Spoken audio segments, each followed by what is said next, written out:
Can you tell us a little bit, one of the things we talked about was this amount of content that is really focused on mobile. Yes. I think you guys are more than 50%. Yeah. Can you talk a little bit about that dynamic? What I like to say is if you have a mobile strategy or you say you have a mobile strategy, it means that you don't get it because mobile is really the only thing that matters. We're getting 50% of our traffic from mobile now.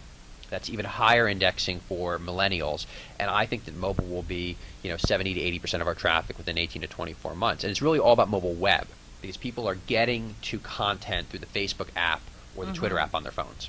Oh, you mentioned millennials, and I know that's a big part of your audience. Yeah.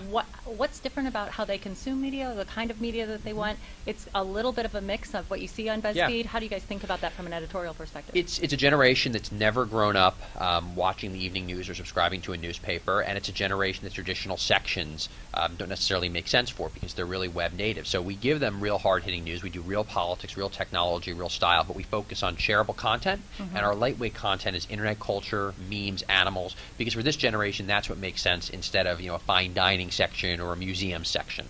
And for page members who are really trying to work on behalf of brands, what's your advice for them in terms of where do you fit in the mix and how can you feel natural in that? Everyone talks about authenticity. Yeah, how are we authentic in that environment? I think it's really about kind of telling a story and having content to ask someone for a little bit of attention in exchange for being able to convey your message. To return to the great advertising of David Ogilvy and Lester Wunderman and Mary Wells, and I think that content-driven social advertising is what makes sense for every single brand, whether you're a B2B or you're a consumer packaged goods company.